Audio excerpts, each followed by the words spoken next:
Nandu's world. నాకు తెలిసి యూట్యూబ్ని రెగ్యులర్గా ఫాలో అయ్యే వాళ్ళకి నందూస్ వరల్డ్ ఛానల్ గురించి తెలియకుండా ఉండే అవకాశం లేదు. ముఖ్యంగా బ్లాగ్స్ ఫాలో అయ్యే వాళ్ళకి, ఫ్యామిలీ బ్లాగ్స్ ఎవరైతే చూస్తారో వాళ్ళకి నందూస్ వరల్డ్ ఛానల్ కానీ, నందన గారు కానీ, వాళ్ళ హస్బెండ్ కానీ, వాళ్ళ ఫ్యామిలీ కానీ తెలియకుండా ఉండే సమస్య లేదు.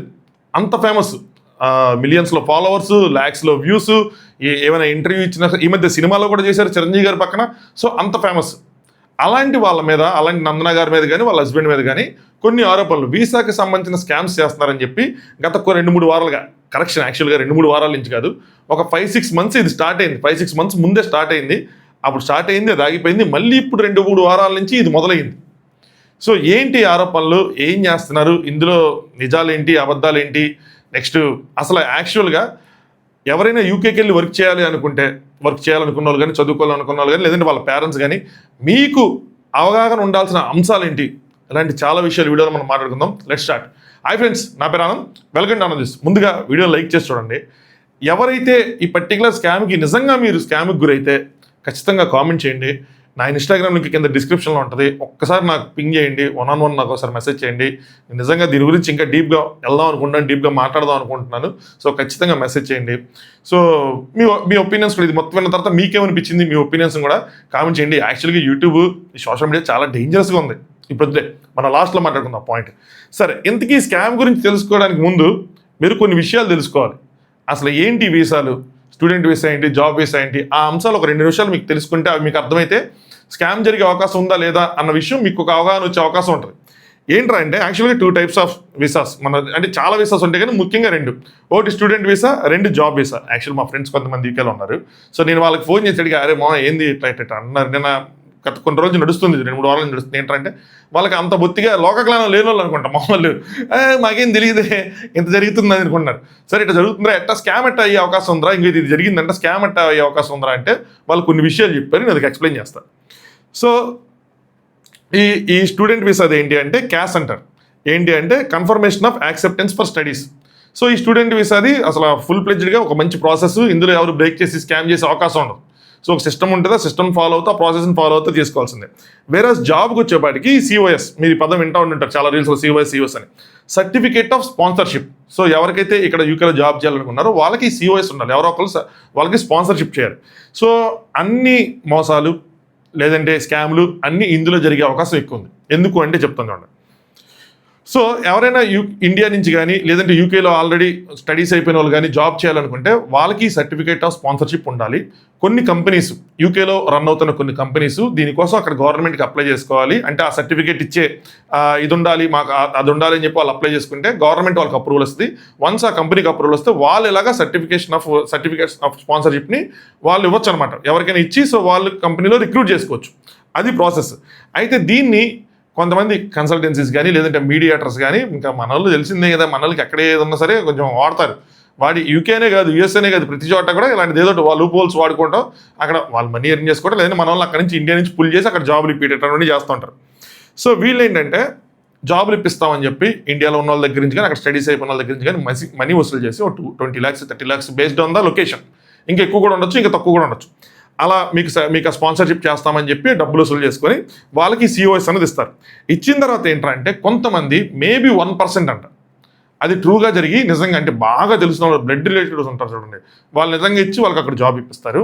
మెజారిటీ కేసెస్లో ఏంటంటే వాళ్ళు అక్కడికి వచ్చిన తర్వాత సో జాబ్ ఏముండదు, వాళ్ళు ట్యాక్స్ కట్టుకోవాలి, జాబ్ చేస్తున్నట్టు వాళ్ళు ట్యాక్స్ కట్టుకుంటే వాళ్ళు జాబ్ ఎత్తుకోవాలి. లేదా కొంతమందికి కన్సల్టెన్సీస్ వాటిలో జాబులు ఇప్పించి ఒక 3-4 నెలలు జాబులు చేయించుకొని, ఒక 5-6 నెలలు ఎంత జాబులు చేయించుకొని పర్ఫార్మెన్స్ సరిగ్గా లేదని చెప్పి వాళ్ళు పీకేస్తారు. వాళ్ళ చేత 20 లక్షలు తీసుకుంటారు, మహా అయితే 10 లక్షలు ఎక్కిస్తారు, లేదా 5 లక్షలు ఎక్కిస్తారు, జాబ్లో తీసేస్తారు. బట్ స్టిల్ ఈ 2 కేసులు తీసేస్తే మూడోది వర్స్ట్ కేసు ఏంట్రా అంటే, ఇందులో 2 వర్స్ట్ కేసులు ఉన్నాయి. ఒకటి, మీరు డబ్బులు పంపించిన తర్వాత ఇండియా నుంచి మీకు ఫోన్లు ఎత్తరు. వర్స్ట్ కేసు ఏంట్రా అంటే, వన్స్ మీరు యూకేలో ల్యాండ్ అయిన తర్వాత మీరు కనుక ఫోన్ చేస్తే ఫోన్లు ఎత్తరు. అంటే ఇంక మీరు ఇక్కడ నువ్వు లేని అనాథలు అంటే అయిపోయి అనమాట. ఇంక అక్కడ పాట పాడుకుంటా అటు ఇటు తిరుక్కోవటమే. సో ఇలాంటి సిచ్యువేషన్స్ ఫేస్ చేసిన వాళ్ళు కూడా ఉన్నారు. ఇంతమంది ఇలాంటివి ఉన్నప్పుడు ఎందుకు రావు మా బయటికి ఎన్ని అంటే రావు. అందరూ తేలికుట్టిన దొంగలాగా గప్చిప్ సాంబార్ బుడ్డి ఆడుకోవాల్సిందే. నేను ఇట్ట ఇచ్చాను నేను మోసపోయిన, నువ్వు చేసింది ఇల్లీగలే. ఎండ్ ఆఫ్ ద డే నీ స్కిల్స్ చూపించి నువ్వు జాబ్ కొట్టుకోవాలి, అవి చేయాలి అని చెప్తే అలా చేయకూడదు. సరే ఏంటి మరి దీనికి సొల్యూషన్ ఏంటంటే, ఒక ప్రాపర్ ఆథరైజ్డ్ ఛానల్స్ ఉంటాయి, వెబ్సైట్స్ ఉంటాయి, జాబ్ అప్లై చేసుకోవడానికి కానీ దేనికి కానీ మీరు అందులో అప్లై చేసుకుంటే అది ప్రాపర్ ఛానల్స్ ద్వారా వెళ్ళి ఏదైతే గవర్నమెంట్ అప్రూవ్ చేసిన ప్రాసెస్ ఉంటుందో ఆ ప్రాసెస్ ద్వారా ప్రొసీడ్ అయ్యి అక్కడ మీకు జాబ్ ఈటింగ్ కానీ ఆ స్పాన్సర్షిప్ ఈటింగ్ కానీ ఇవన్నీ జరిగితే అలా మీరు వెళ్ళాలి. లేదంటే ఇంక ఇలా బ్లడ్ రిలేటివ్స్ అలా ఉంటే అలా వెళ్ళాలి. అంతే తప్పితే మీ కంపెనీస్ ఆఫర్ చేస్తే వెళ్ళాలి. అంతే తప్పితే ఇలా ఇల్లీగల్ ఛానల్స్ ద్వారా కనుక మీరు వెళ్తే ఎక్కడైనా మీరు నష్టపోయే అవకాశం ఉంది. ఓన్లీ 1%కే 100లో ఒకళ్ళిద్దరికి మాత్రమే లక్ కొలిది వాళ్ళకి అక్కడ నిలబడితే నిలబడగలరు, కానీ మిగతా 100లో 98 నెల కట్టిన వాళ్ళు ఖచ్చితంగా స్కామ్కి గురవుతారంట. స్కామ్లు అంటే నేను చెప్పినట్లు ఏదో ఒక చోట మీరు మోసపోతారు. మీరు ఇండియాలో మోసపోవచ్చు, ల్యాండ్ అయిన తర్వాత మోసపోవచ్చు, 3 నెలల తర్వాత జాబ్ వచ్చిన తర్వాత మోసపోవచ్చు, లేదు నువ్వు వచ్చి ట్యాక్స్ కట్టుకుని నువ్వు జాబ్ ఎత్తుకోవాలి మేమే డబ్బులు ఇవ్వము అన్న దగ్గర కూడా మీరు అవ్వచ్చు. ఏదైనా ఇది. సో ఇక్కడ ఇలా జరుగుతుంది. సో ఇది మీకు ఇప్పుడు అర్థమైంది అనుకుంటా, సిఓఎస్ అంటే ఏంటి, సిఏఎస్ అంటే ఏంటి, సో స్పాన్సర్షిప్ అంటే ఏంటి. ఇప్పుడు ఏం జరిగింది అంటే ఒక 5-6 ఎగ్జాక్ట్లో 5 months back, around 5-6 months back, exactly కదా కానీ అరౌండ్ 5-6 months బ్యాక్ మన పేపర్స్లో వాటిలో కూడా వచ్చింది ఏంటంటే ఇట్లా స్కామ్లు అయినాయి, కొంతమంది వీసాలు ఇప్పిస్తా అని చెప్పి డబ్బులు తీసుకొని ఇచ్చేసారని చెప్పారు. అప్పుడు నందన గారిది వాళ్ళ ఛానల్లోనే నేను ఒక రీల్ చూసా, చిన్న రీల్, పెద్ద వీడియో పెట్టారేమో నాకు తెలియదు కానీ చిన్న రీల్ చేశారు.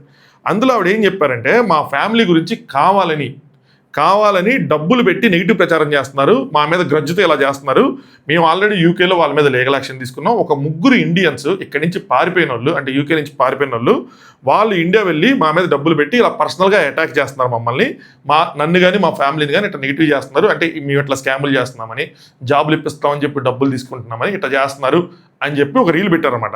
మా పేరు మీద ఇండియాలో ఎటువంటి కంపెనీస్ లేవు, మా పేరు మీద అక్కడి నుంచి ఏదో చేస్తున్నారు, మాకు ఏదన్నా సరే ఇక్కడ యూకేలోనే ఉంది, సో మా మీద ఇట్లా ఫాల్స్ ఇన్ఫర్మేషన్ సర్క్యులేట్ చేస్తున్నారు, ఇది ఒక అవేర్నెస్ వీడియో, మా మీద ఏదైనా ఎవరైనా చెప్తే మీరు నమ్మబాకండి అది ఇది అని చెప్పి ఒక 5 months బ్యాక్ అరౌండ్ వీడియో చేశారు. సో వాళ్ళ మీద అప్పుడే కొన్ని ఆరోపణలు వచ్చినాయి, ఇట్లా నందన గారు ఇట్లా డబ్బులు తీసుకొని, నందన గారు వాళ్ళ హస్బెండ్ బేసికల్గా ఇట్లా డబ్బులు తీసుకొని ఇట్లా మోసం చేస్తున్నారు, వీసాలు ఇప్పిస్తామని చెప్పి డబ్బులు తీసుకున్నారు కానీ వీసాలు ఇప్పించట్లేదు, ఆ డబ్బులు వాళ్ళు నొక్కేస్తున్నారు, సో ఇట్లా చేస్తున్నారని చెప్పి వచ్చింది. దీని తర్వాత అది ఆగిపోయింది. ఆగిపోయిన తర్వాత ఏమైందంటే ఇప్పుడు మళ్ళీ 2-3 వారాల నుంచి 3 వారాలు అవుతుంటాం, మే 1st వీక్, మే 2nd వీక్, 1 month తీసుకుంటాం, 1 week నుంచి మళ్ళీ ఇది ఇండైరెక్ట్గా స్టార్ట్ అయింది. సో నందన గారి పేరు చెప్పకుండా, నందూస్ వరల్డ్ పేరు చెప్పకుండా పండూస్ వరల్డ్ అని అదని ఇదని ఇండైరెక్ట్గా అక్కడ యూకేలో ఉన్న ఒక 2 ఇన్ఫ్లుయెన్సర్స్ వీటి మీద వీడియోలు చేశారు. సో ఏం చెప్పారు వాళ్ళు ఏంటి అంటే ఇట్లా వీళ్ళు ఫేక్ వీసాస్ అమ్ముతున్నారు, ఒక కుర్రాడు దగ్గర ఆల్మోస్ట్ ఒక 9,000 pounds తీసుకున్నారంట. 9,000 pounds తీసుకొని ఆ అబ్బాయికి అది ఇవ్వకుండా, సర్టిఫికేషన్ ఇవ్వకుండా ఆయన కాల్ చేస్తుంటే బ్లాక్ చేస్తారు. సో నా దగ్గర ట్రాన్సాక్షన్ ప్రూఫ్స్ ఉన్నాయి, సో ఇందులో ఒక 2 లక్షలు ఇండియాలో కట్టారంట, సో ఆ ప్రూఫ్స్ ఉన్నాయి, ఈ ప్రూఫ్స్ ఉన్నాయి. అలాగే ఇంకోటి ఏంటంటే వీళ్ళు తెలివిగా వీళ్ళ అకౌంట్స్కి మనీ ట్రాన్స్ఫర్ చేసుకోకుండా, వీళ్ళకి అక్కడ కొన్ని కంపెనీస్ ఉన్నాయి కదా, అందులో కిచెన్ ఉందంట, రెస్టారెంట్ ఏదో ఉందంట, ఆ రెస్టారెంట్లో వర్క్ చేసే వాళ్ళు ఎవరైతే ఎంప్లాయీస్ ఉంటారో వాళ్ళ అకౌంట్స్కి మనీ ట్రాన్స్ఫర్ చేయించుకుంటారంట. ఇవన్నీ ఆరోపణలే, again please note this point.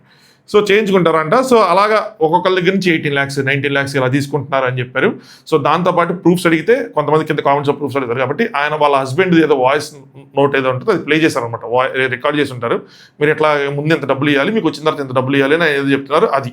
అలాగే కొంతమంది మోసపోయిన వాళ్ళు కూడా వాళ్ళ ఫేసెస్ ఆబ్వియస్లీ బ్లర్ చేశారు. వాళ్ళు కూడా ఇట్లా మేము డబ్బులు కట్టాం, 1,000 pounds కట్టాం, 2,000 pounds కట్టాం, మా కాల్స్ ఎట్లా బ్లాక్ చేశారు, మమ్మల్ని ఎట్లా మోసం చేశారు, ఇవన్నీ చెప్తున్నారు. సో ఒక 10 months ముందు జరిగినవి ఉన్నాయి, అవి ఉన్నాయి, ఇది ఇప్పుడే కాదు, ఒక 5 సంవత్సరాల నుంచి వీళ్ళు అట్లా చేస్తున్నారు, ఇప్పుడు వీళ్ళు పడిందని చెప్పి ఆ అబ్బాయి రీల్స్ చేసి పెట్టాడు. దాని తర్వాత ఇంకొకరు చేశారు. సో ఇది వాళ్ళ మీద ఉన్న ఆరోపణలు అనమాట. అయితే మీరందరూ అనొచ్చు ఇది వాళ్ళ మీద ఉన్న ఆరోపణలు. ఇప్పుడు ఏంటంటే నెక్స్ట్ మీరందరూ అడగచ్చు ఏంటి అంటే వీళ్ళ మీద మరి ఇన్ని ఆరోపణలు ఉన్నాయి కదా, వీళ్ళు ఎందుకు కేసులు పెట్టరు, కేసులు పెట్టి వాళ్ళని ప్రూవ్ చేసి వాళ్ళ లోపలేసేయచ్చు కదా అంటే అగైన్ ఇక్కడ 2 problems ఉన్నాయి.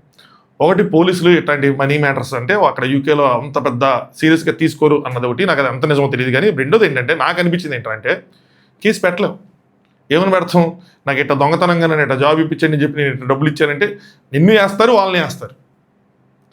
ఇంకోటి ఏంటంటే ఫస్ట్ చెప్పిన కేసులలాగా ఈ లాయర్స్ ఎవరైతే ఉంటారో వాళ్ళు ఇందులో లాపట్టం తప్పితే అంటే కానీ పోలీసులు దీని మీద పెద్ద యాక్షన్ ఏం తీసుకోరంట. సో నాకైతే మాత్రం ఫస్ట్ ఎక్కువ ఏమనిపిస్తుందంటే వీళ్ళు కేసు వేసినా కూడా వీళ్ళే ఇరుక్కుంటారు కాబట్టి వేసుకోకుండా అందరూ తేలుగుట్టిన దొంగలాగా గప్చిప్ సాంబార్ బిడ్డ అలా ఉండటమే. అయితే ఇక్కడ ఇంకొక అతను కొంచెం డీటెయిల్గా డిగ్ చేసి తెలుసుకున్నవి ఏంటి అంటే ఇక్కడి నుంచి మెయిన్ మ్యాటర్ యాక్చువల్గా.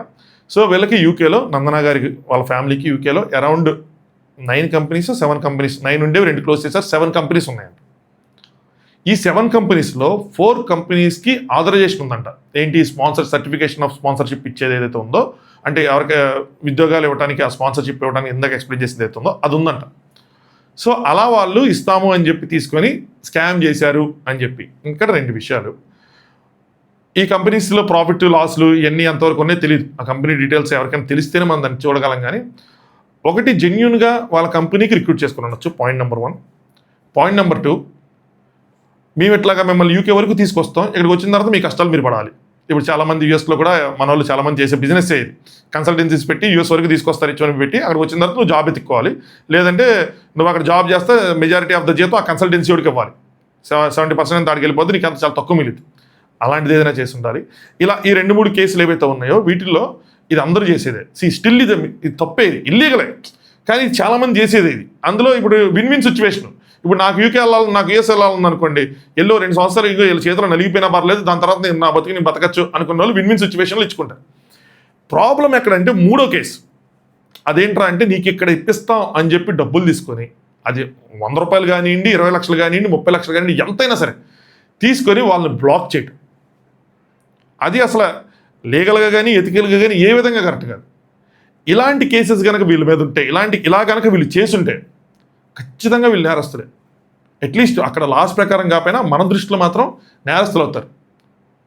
దీన్ని సాలిడ్గా ప్రూవ్ చేసేవి ఏవైతే ఉన్నాయో వీళ్ళు అంతసేపు ఆ రీల్స్ చేసి అవి పెడుతున్నారు తప్పితే సాలిడ్గా ప్రూవ్ చేస్తూ ఆ ప్రూఫ్స్ పెట్టట్లా. ఇంకో 25 మంది నన్ను కాంటాక్ట్ అయ్యారు, 30 మంది కాంటాక్ట్ అయ్యారు అని చెప్తున్నారు తప్పితే ఆ ప్రూఫ్స్ పెట్టి వీళ్ళని ఎక్స్పోజ్ చేయట్లా.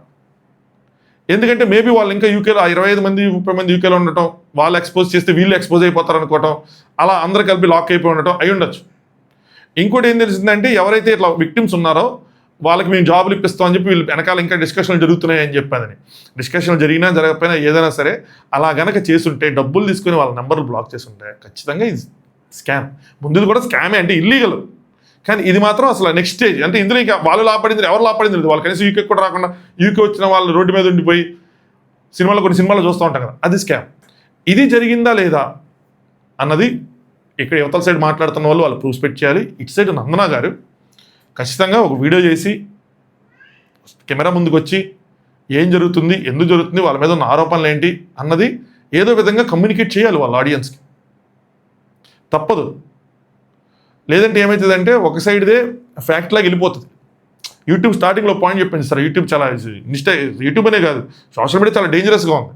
మనం ఎవరైనా అక్కడ కూర్చొని ఒక మాట చెప్తే మెజారిటీ ఆఫ్ ది ఏంటి, నేను కొన్ని రీల్స్ కింద కామెంట్స్ వస్తానే, ఏంటి నందన గారు ఇట్లా చేశారా, నందన గారు ఇదా, నందన ఇదా, నేను అనుకున్నాను అప్పుడు అనుకున్నాను అని చెప్పి నెగిటివ్ కామెంట్స్ స్టార్ట్ అయిపోయింది. సో వాళ్ళు మనం తప్పట్లేము, సిచ్యువేషన్స్ అలా ఉన్నాయి, మనం ఎవరిని నమ్మలేని సిచ్యువేషన్లో ఉన్నాం ప్రజెంట్. సో ఒకళ్ళిద్దరు విక్టిమ్స్ ఉన్నా కూడా విక్టిమ్సే. మీ వల్ల నష్టపోయింది, మీకు వాళ్ళకి తెలియజరిగినా తెలియజరగకపోయినా ఎట్టయినా సరే విక్టిమ్సే.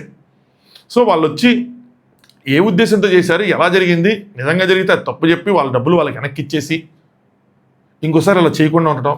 లేదు వాళ్ళ నిర్దోషులు, అసలు వాళ్ళ మీద ఆవిడ ఫస్ట్ రీల్లో చెప్పినట్టు, నందన గారు ముందు రీల్లో చెప్పినట్టు మా మీద ఇట్లా కుట్రపూరితంగా ఎవరు చేస్తున్నారో, 3 ఇండియన్స్ ఎవరైతే వెళ్ళిపోయేట చేస్తున్నారు అనుకున్నారో వాళ్ళని ఎక్స్పోజ్ చేయటం, వాళ్ళు ఎందుకు ఇలా చేస్తున్నారు అన్న రీజన్స్ బయటపెట్టడం, సాలిడ్గా మాట్లాడటం. వీళ్ళు ఇక్కడి నుంచి సాలిడ్గా ప్రూఫ్స్ పెట్టి చేయాలి, వీళ్ళు చేయాలి. అప్పుడు ఒక క్లారిటీ వచ్చింది. బట్ సంథింగ్ ఏదో జరిగింది, అది మాత్రం అందరూ తెలిసింది, అది మాత్రం అర్థమైపోతుంది. ఎందుకంటే ఇన్ని కంపెనీస్, 7-8 కంపెనీలు ఉండటం అంటే 6 నెలలకు కంపెనీ స్టార్ట్ చేసుకుని వెళ్ళిపోయారని చెప్తున్నారు. 7 కంపెనీలు ఉండి నిజంగా ఉండొచ్చు కానీ బట్ స్టిల్ అది కొంచెం డౌట్ఫుల్గా ఉంటుంది కదా, ఎవరికైనా సరే డౌట్ వస్తుంది.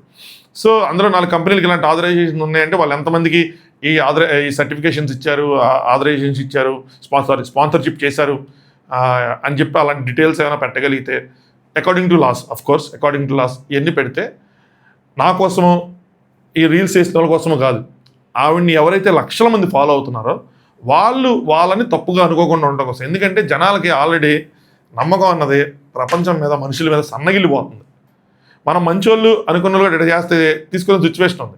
అలాగే యూట్యూబ్లో ఎవరైనా చెప్పినా కూడా మనందరం ఈజీగా, ఈవెన్ ఇంక్లూడింగ్ మీ, నన్ను కూడా కలిపి చెప్తున్నా, సో జడ్జి చేసేస్తున్నాం. అలా ఉన్నాం ప్రజెంట్ అయితే మాత్రం. సో అది ఆవిడ చెప్తే బాగుంటుంది. ఇంకోటి ఏంటంటే, నేను ఒక ఫ్యూ మంత్స్ బ్యాక్ ఒక యూట్యూబ్ నాకు బిజినెస్లో లాస్ వచ్చింది, నాకు మనీ డొనేట్ చేయండి అని చెప్తే ఒక వీడియో చేశాను. ఆ వీడియో చూసి ఆవిడ నాకు మెసేజ్ చేశారు, ఇన్స్టాగ్రామ్లో డిఎం చేశారన్నమాట. సూపర్గా మాట్లాడారు, మీ వాయిస్ ఎప్పటికి ఎలాగా ఉండాలి ఆనంద్ గారు, ఇలాంటి ఇష్యూస్ మీద మీరు రైజ్ చేయాలి, ఐఎమ్ ప్రౌడ్ ఆఫ్ యూ అని పెట్టారు. ఇదే మెసేజ్ 3-4 లైన్ల మెసేజ్. నేను థ్యాంక్ యూ అండి అని పెట్టాను. సంహో అది రీచ్ అయింది. సో అది అలాంటి ఇష్యూనో ఇది కూడా అలాంటి ఇష్యూనే కాబట్టి నేను వాయిస్ అవుట్ చేస్తాను. నేను కూడా మెసేజ్ చేస్తా, నాకేమైనా ఇన్ఫర్మేషన్ ఇస్తారా ఏంటి అని చెప్పి. సో చూసి మరి ఏమైనా నేను అందులో వ్యాలిడేట్ చేయగలిగితే చేసుకొని I will come up with another video. అలాంటి పాసిబిలిటీస్ ఉంటాయి. ఆవిడ అలా మాట్లాడిన ఆవిడ ఇలా చేశారా అన్నది ఒక డౌట్ ఉంటే, ఇన్ని కంపెనీస్ ఉన్నాయి కదా అన్నది ఇంకో డౌట్. సో నేను కూడా ఒక డైలమాలోనే ఉన్నా. మనం ఈజీగా జడ్జ్ చేసి బ్లేమ్ చేసే అంత ఇది నాకు కనిపించట్లా ప్రజెంట్. బట్ సంథింగ్ ఏదో ఉంది, అది మాత్రం అర్థమవుతుంది. అది వాళ్ళు బయట పెట్టి చేస్తేనే తప్పు జరగటం సర్వసాధారణం. తప్పు ఒప్పుకోవాలి. ఆ తప్పు వల్ల నష్టపోయిన వాళ్ళకి న్యాయం చేయాలి. ఇక్కడ జరిగిపోయిన మనీగా ఎక్కువ జరిగింది కాబట్టి ఆ మనీ అన్నది ముందు వాళ్ళకి మేజర్. ఎందుకంటే మిడిల్ క్లాస్ వాళ్ళు ఉంటారు, వాళ్ళు ఉంటారు, వీళ్ళు ఉంటారు. సో అది చేయాలి. దాని తర్వాత ఆడియన్స్ వాళ్ళ మిస్టేక్ని యాక్సెప్ట్ చేసి వాళ్ళు ఆదరిస్తే ఓకే, లేదంటే ఆ బ్లేమ్ తీసుకోవాలి. లేదా అసలు తప్పే జరగలేదు అనుకున్నప్పుడు దాన్ని ముందు పెట్టాలి, దాన్ని ప్రూవ్ చేసుకోవాలి, వాళ్ళ నిజాయితీని నిరూపించుకోవాలి.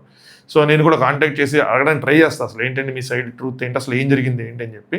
ఒకవేళ ఇప్పుడు నాకైనా విషయాలు తెలిసి నేను వ్యాలిడేట్ చేసుకోగలిగితే I will come up with another video.